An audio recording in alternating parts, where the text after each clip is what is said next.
Today, we deepen the understanding of circular business models. Circular economy is not a one-size-fits-all solution and requires to be carefully adapted to the conditions of each individual company and the context in which it operates. In this video, we will address this issue by presenting the so-called circular economy matrix. The adoption of a circular economy model, as it happens for any new industrial paradigm, requires companies to adapt their business model or create a new one.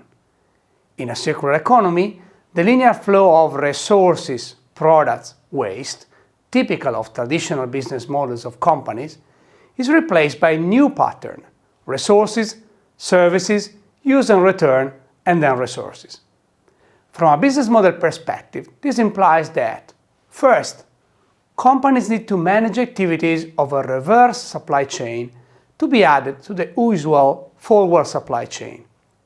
Second, the value proposition of companies should be based around the offering of product-service systems. This implies customers to become users and companies to retain product ownership and responsibility. Third, the relationship with customers deeply change, as in circular economy they consist in a higher number of forward and backward interactions.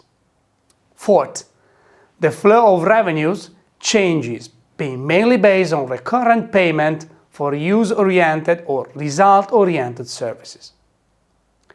These four business model modifications can be clustered better into two dimensions: the customer value proposition and interface, and the value network.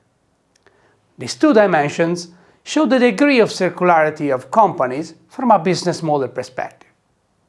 The value network defines the ways through which companies interact with their suppliers and reorganize their own internal activities.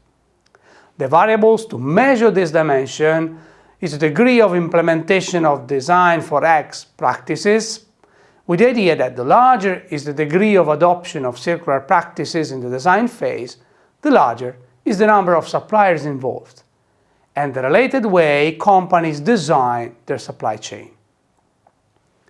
The customer value proposition and interface defines the implementation of the circularity concept in proposing value to customers and how it determines the positioning of companies against competitors in the market. The variables used to measure this dimension are related to the price and promotion strategies adopted by the firms. By crossing the two dimensions previously described, we have the circular economy matrix that identifies four modes of adoption of circular economy by companies. Linear, meaning companies adopting the mainstream linear business model. Downstream circular, upstream circular, and full circular. Let's deepen the last three modes of adoption. The downstream circular adoption mode concerns companies that adopt a price scheme or a marketing campaign that is based on the use and reuse of products, but where internal activities are rather limited and do not imply a redesign of the products. In most of the cases, these downstream circular companies are platforms enabling the use and reuse of products they are not producing themselves. In a way, they are adding cycles to an existing and remaining linear model, like, for example, refurbishing and renting platforms for electronic devices. In this case, the focus of downstream circular companies is on the revenue stream, and the advantage is tied to the market penetration. The upstream circular adoption mode concerns firms that adopt circular principles in their product design activities and eventually establish effective relationship with new suppliers, but that do not make visible to their final customers, neither on the price or in the marketing campaigns, their adoption of circular economy. This is the case of an increasing number of manufacturers starting to design loops internal to their chains, but not yet willing to make the customers aware of them and are not willing to move to a pay-per-use service-based model. In this case, contrary to what happens before, The focus of upstream circular companies is on the cost structure, and the advantage is tied to the cost efficiency. The full circular adoption mode concerns companies that are circular on both dimensions. In particular, this kind of companies not only manage the production system according to the principles of circular economy, but also the involvement of suppliers in the circular production system is relevant and effective. Moreover, these companies clearly communicate to customers the implementation of circular practices in their internal activities, because this is considered of value. This is typically the case of circular economy pioneers, that are those companies that firstly built their business model around the concept of circular economy, redesigning on purpose an existing product. Full circular companies require a coordinated and connected ecosystem of actors, each one playing a role in the whole circle.